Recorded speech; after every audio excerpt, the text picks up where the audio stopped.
ማንቸስተር ዩናይትድ አዲሱ ሞርጋን ሮጀርስ በይፋ ያስፈረመ ሲሆን ዩሪ ቴሌመንስ ለማንቸስተር ዩናይትድ ደጋፊዎች እጅግ በጣም ትልቅና አስደሳች መልእክት ማስተላለፉ ተሰምቷል። በተጨማሪም የአካዳሚው ምሩቅ የሆነውና የማንቸስተር ዩናይትድ ማሊያ ከለበሰ 2 ዓመት ያለፈው ማርከስ ራሽፎርድ ወደ ኦልድ ትራፎርድ ለመመለስ መስማማቱና ቀጠሮ መያዙ እየተነገረ ይገኛል። በሌላ በኩል በዓለም ዋንጫው ውድድር ኮቢ ሜኑ ላይ የተፈጸመው ሴራና የቶማስ ቱህል ድብቅ እውነት ይፋ ሆኗል። በዚህ ቪዲዮ እነዚህና ስለ 2026-2027 የውድድር ዓመት ስለ አዲሱ የማንቸስተር ዩናይትድ ስብስብና የማይክል ካሪክ አስደናቂ እቅዶች እንዲሁም ስለ አንድሬ ሳንቶስ የተሰጡ አስገራሚ አስተያየቶችና የማንቸስተር ዩናይትድ አካዳሚ ታለንቶችን ሁሉንም በአንድ ላይ አጠር አድርገን ይዘንላችሁ ቀርበናል። ታዲያ መረጃው ለብዙዎች ይደርስ ዘንድ ቪዲዮ ላይክ እና ሼር እንዲሁም ቻናሉን ሰብስክራይብ እያደረጋችሁ እስከ መጨረሻው አብራችሁን ቆዩ። ወደ ዝርዝር መረጃዎቻችን እንለፍ።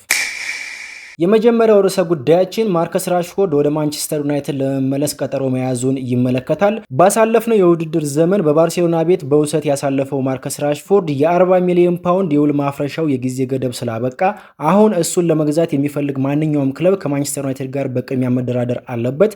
የግሪክ ክለቦች ለማርከስ ራሽፎርድ የዝውውር ጥያቄ ቢያቀርቡለትም ጥያቄዎቹን አልቀበልም ማለቱን በርካታ የመረጃ አውታሮች ዘግበውታል። አሁን ላይ አሰልጣኝ ማይክል ካሪክ ለማርከስ ራሽፎርድ አዲስ እድል ለመስጠትና ወደ ዋናው ቡድን ስብስብ ለመቀላቀል ፈቃደኛ መሆኑ ተረጋግጧል።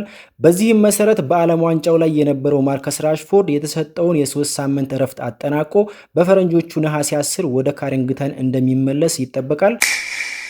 ሁለተኛው ርዕሰ ጉዳያችን የቶማስ ቱህልን እብደት፣ የእንግሊዝን መታመስ፣ የኮቢ ሜኑን ጉዳትና የማንቸስተር ዩናይትድን ከትልቅ አደጋ መትረፍን የተመለከተ ይሆናል። የእንግሊዝ ብሔራዊ ቡድን በዓለም ዋንጫው ግማሽ ፍጻሜ ቢደርስም የቶማስ ቱህል አስገራሚና ግራጋቢ ውሳኔዎች ግን ሀገሪቱን ክፉኛ አስቆጥተዋል። ከሁሉም በላይ ደግሞ የ21 ዓመቱን የማንቸስተር ዩናይትድ የአይን ብሌን የሆነውን ኮቢ ሜኑን ወደ ስብስቡ ከጠራው በኋላ ለአንድም ደቂቃ እንኳን ሳያሰልፈው ሙሉ በሙሉ ችላ ማለቱ የስፖርቱን ዓለም አነጋግሯል። የእንግሊዝ አማካይ ክፍል ኳስ ለማደራጀትና ለመቆጣጠር ክፉኛ ሲቸገር፣ ቶማስ ቱህል ግን እንደ ኮቢ ሜኑ አይነት በጫና ውስጥ ኳስ ይዞ መውጣት የሚችል ተጫዋች ተቀያሪ ወንበር ላይ አስቀምጦት ነበር። ደክለን ራይስ በሙሉ ጤንነት ላይ ባልነበረበት፣ ቡድኑም ከጋና ከኖርዌይና ከአርጀንቲና ጋር ሲቸገር በነበረባቸው ጨዋታዎች ላይ ቶማስ ቱህል ግን ኮቢ ሜኑን ከማስገባት ይልቅ ተከላካዮችና በሌሎች ቦታዎች ላይ የሚጫወቱትን ሪስ ጄምስንና ጁድ ቤሊንግሃምን በዲፕ ሚድፊልደርነት ማሰለፉ ፍጹም ግራ አጋቢ ነበር። ከዚህ ጋር ተያይዞ የኮቢ ሜኑ አዲሱ የጀርባ ጉዳትና የቶማስ ቱህል ማብራሪያ ሌላኛው የሳምንቱ መነጋገሪያ አጀንዳ ሆኗል። የሶስተኛ ደረጃ ጨዋታው ከፈረንሳይ ጋር ከመደረጉ በፊት ኮቢ ሜኑ በስብስቡ አለመካተቱ ከተሰማ በኋላ በጨዋታው ላይ ለመሰለፍ ፈቃደኛ አይደለም የሚሉ ወሬዎች ተናፍሰው ነበር። ነገር ግን እንግሊዝ ፈረንሳይን 6-4 ባሸነፈችበት ጨዋታ ማብቂያ ላይ አሰልጣኝ ቶማስ ቱህል በሰጠው መግለጫ ኮቢ ሜኑ ከጨዋታው በፊት በነበረው የልምምድ ወቅት በጀርባው ላይ ከፍተኛ የህመም ስሜት ስላጋጠመው ለጨዋታው ዝግጁ አልነበረም በማለት ማብራሪያ ሰጥቷል። ትራንስፈር ማርኬት ስለ ኮቢ ሜኑ የጉዳት ሂስትሪ ባወጣው መረጃ መሰረት በእግር ኳስ ዘመኑ የጀርባ ጉዳት ሲያጋጥመው ይህ የመጀመሪያው እንደሆነ ጠቁሟል። ራሱን በመድገም ታሪክን የሚያህለው የለም ይባላልና ከዓለም ዋንጫ ጋር በተያያዘ ኮቢ ሜኑ እና ማይክል ካሪክ ተመሳሳይ ታሪክ አላቸው። ልክ እንደ ኮቢ ሜኑ ሁሉ ማይክል ካሪክ በ2010 የዓለም ዋንጫ ላይ በአሰልጣኝ ፋቢዮ ካፔሎ ስር ለአንድም ደቂቃ ባለመጫወቱ ምክንያት ከፍተኛ የሆነ የብሔራዊ ቡድን ብስጭትና መገለል ገጥሞት ነበር። ከዛም በኋላ ማይክል ካሪክ ለኔሽንስ ሊግ ጨዋታ በፋቢዮ ካፔሎ በተጠራ ጊዜ ተጎድቻለሁ በማለት ጥሪውን ውድቅ አድርጎ በማግስቱ ለማንቸስተር ዩናይትድ ተሰልፎ መጫወቱ ይታወሳል። እንግዲህ ባለፈው የውድድር ዘመን በሩበን አሞሪም ተገፍቶ በማይክል ካሪክ ስር ራሱን ማሳየት የቻለው ኮቢ ሜኑ አሁንም በዓለም ዋንጫ የገጠመውን ብስጭት ወደ አዎንታዊ አቅም በመቀየር በ2026-2027 የውድድር ዘመን በኦልድ ትራፎርድ ራሱን ለማስከበር ጠንክሮ ይሰራል ተብሎ ይጠበቃል። የማንቸስተር ዩናይትድ ከትልቅ አደጋ መትረፍ የቱ ጋር ነው ካልን እንደሚታወቀው በ2024 ክረምት ሰር ጂም ራትክሊፍ ቶማስ ቱህልን የማንቸስተር ዩናይትድ አሰልጣኝ ለማድረግ በንግግር ላይ እንደነበር ይታወሳል። ነገር ግን ንግግራቸው አልተሳካም። ምናልባት በሰዓቱ ቶማስ ቱህል እሺ ብሎ ወደ ማንቸስተር ዩናይትድ መጥቶ ቢሆን ኖሮ የክለቡ ትልቅ ተስፋ የሆነው ኮቢ ሜኑ ላይ ምን አይነት አደጋ ሊያደርስ እንደሚችል ከዚህ ማየት ይቻላል። ስለዚህ ማንቸስተር ዩናይትድ ቶማስ ቱህልን አሰልጣኝ አድርጎ ባለመቅጠሩ ከትልቅ አደጋ ተርፏል ማለት ይቻላል። የኮቢ ሜኑን ጉዳት በተመለከተ ሐሳባችንን ስናጠቃልል ገጠመው የተባለው የጀርባ ጉዳት እውነት አይመስልም። ነገር ግን እውነት ቢሆን እንኳን ፊፋ በሰጠ የ3 ሳምንት እረፍት ውስጥ አገግሞ ወደ መደበኛው የልምምድ ፕሮግራም መመለስ ይችላል ተብሎ ይጠበቃል። ማንቸስተር ዩናይትድ አዲሱ ሞርጋን ሮጀርስ እየተባለ የሚጠራውን የግራ ክንፍ ተጫዋች ማስፈረሙ ተረጋግጧል። ማንቸስተር ዩናይትድ ከአንድሬ ሳንቶስ፣ ዩሪ ቴሌመንስ እና ካርል ዳርሎ ዝውውሮች በኋላ የ18 ዓመቱን የግራ መስመር ተጫዋች ታይነን ቶምፕሰንን ከቶተንሃም ማስፈረሙን በይፋ አረጋግጧል። ማንቸስተር ዩናይትድ ለዚህ ታዳጊ 4 ሚሊዮን ፓውንድ የከፈለ ሲሆን በተጫዋቹ ብቃት ላይ ተመስርቶ እየታየ የሚከፈል ተጨማሪ 4 ሚሊዮን ፓውንድ ወይም ደግሞ አዶንስ በውሉ ውስጥ ተካቷል። በተጨማሪም ቶተንሃም ስፐርስ ተጫዋቹ ወደፊት ሲሸጥ 20% የትርፍ ድርሻ ወይም ደግሞ ሴል ኦን ክላውስ እና ለተጫዋቹ በሚቀርቡ የዝውውር ጥያቄዎች ላይ ማቺንግ ራይትስ እንዳላቸው ተገልጿል። በዋናነት በግራ ክንፍ መስመር ላይ የሚጫወተው ቶምፕሰን በቶተንሃም አካዳሚ ብዙ ደረጃዎችን በጥቂት ጊዜያት ውስጥ በማለፍ አስደናቂ እድገት ያሳየ ተጫዋች ነው። ይህ ታዳጊ ኤፕሪል 2024 ላይ በ15 ዓመቱ ለቶተንሃም አንደር 18 የመጀመሪያ ጨዋታውን ካደረገ በኋላ ለቶተንሃም አንደር 21 ቡድንና ለእንግሊዝ አንደር 19 ብሔራዊ ቡድን በመጫወት ባለድንቅ ተሰጥኦ መሆኑን በተለያዩ መድረኮች ላይ ማሳየት ችሏል። በተጨማሪም ባለፈው የውድድር ዓመት 13 ግቦችን በማስቆጠርና 6 የመጨረሻ ኳሶችን በማቀበል ጥሩ ፖቴንሻል እንዳለው ማሳየት ችሎ ነበር። ቶምፕሰን በቅርቡ ከእንግሊዝ እግር ኳስ ማህበር ወይም ደግሞ ፉትቦል አሶሲዬሽን ጋር ባደረገው ቃለ መጠይቅ በሚቀጥሉት 10 ዓመታት ውስጥ የት መድረስ እንደሚፈልግ ሲጠየቅ በፕሪሚየር ሊግ እና በሻምፒዮንስ ሊግ እየተጫወትኩኝ በዓለም ላይ ካሉ ምርጥ ተጫዋቾች መካከል አንዱ ተብዬ መጠራት እፈልጋለሁ በማለት መልሷል። ለዚህ ትልቅ ዓላማው መሳካት ደግሞ ትክክለኛው ምርጫ ማንቸስተር ዩናይትድ መሆኑን አሁን በግልጽ አሳይቷል። በተጨማሪም ታይነን ቶምፕሰን ባለፈው ዓመት ከግል ህይወቱ ጋር በተያያዘ ከገጠመው ፈተና በኋላ አካባቢውን ለመቀየር በመፈለጉና በኦልድ ትራፎርድ ፕሮጀክት በመማረኩ ምክንያት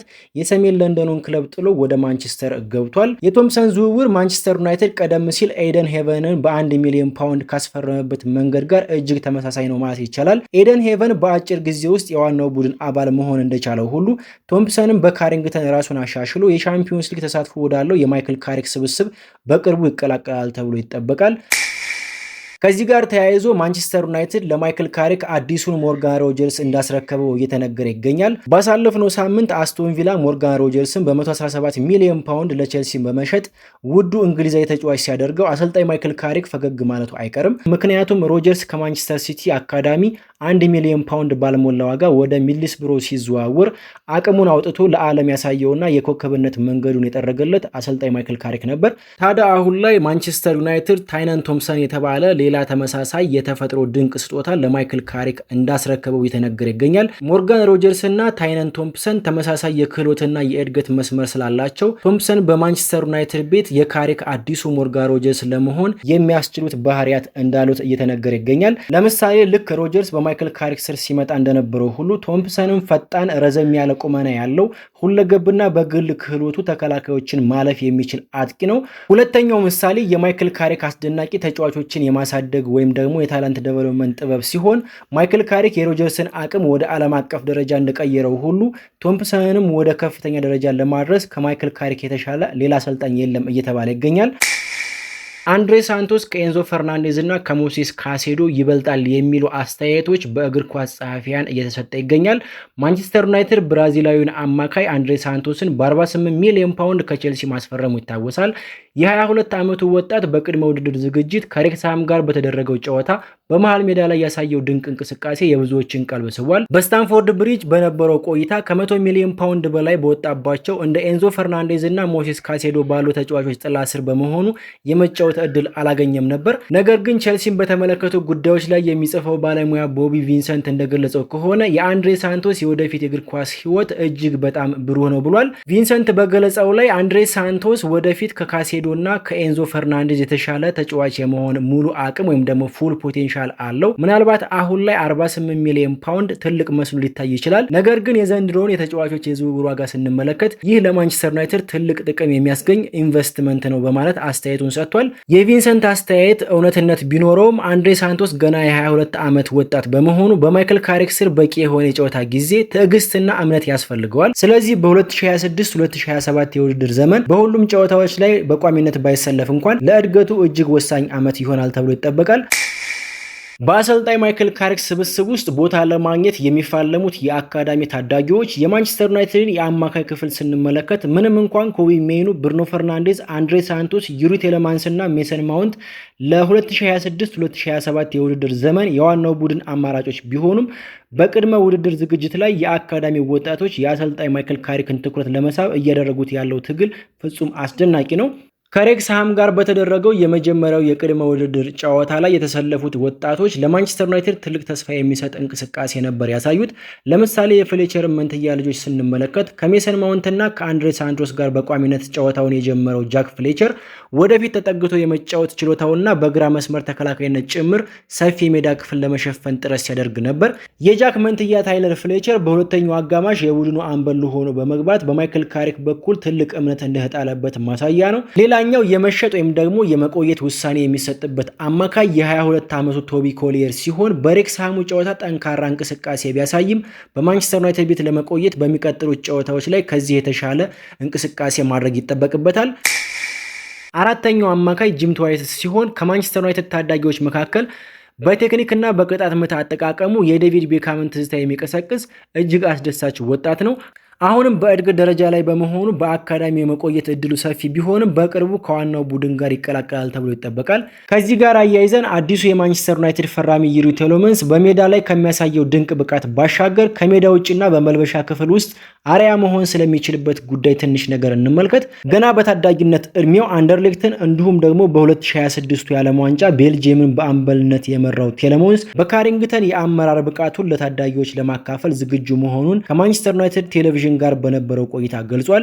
ቴሌሞንስ ከማንቸስተር ዩናይትድ ቲቪ ጋር በነበረው ቆይታ ለታዳጊዎች አርአያ ስለመሆን ለተነሳለት ጥያቄ በሰጠው መግለጫ ወጣት ተጫዋች ስትሆን ወደ ትልልቆቹ ተጫዋቾች ነው የምታየው፣ በየቀኑ የሚያደርጉትን ነገር በማየት ከፍተኛ ደረጃ ላይ ለመድረስ ትጥራለህ፣ እኔም ለእነሱ ምርጥ ምሳሌ ለመሆን እጥራለሁ በማለት መልሷል። ታዲያ የዩሪ ቴሌሞንስ መፈረም ለማንቸስተር ዩናይትድ አካዳሚ ፍሬዎች በተለይም ደግሞ ለጂም ትዋይትስ ወርቃማ ድል እንደሚሆን ይገመታል። ጂም ትዋይትስ ልክ እንደ ቴሌሞንስ ሁሉ የተከላካዮችን መስመር ሰብሮ ኳስ የሚያሳልፍና ከመሃል ሜዳ እድሎችን መፍጠር የሚችል ልዩ ታለንት አለው። ስለዚህ ጂም ትዋይትስ ከቴሌሞንስ ጎን በመሆን እንደ ስፖንጅ እውቀትና ልምድን መምጠጥ ከቻለ እንዲሁም በታሪክ ምርጥ ከሚባሉት አማካዮች አንዱ በሆነው በአሰልጣኝ ማይክል ካሪክ ስር ማደጉን ከቀጠለ ወደፊት በዓለም እግር ኳስ ትልቅ ደረጃ ላይ መድረሱ የማይቀር እንደሆነ እየተነገረ ይገኛል።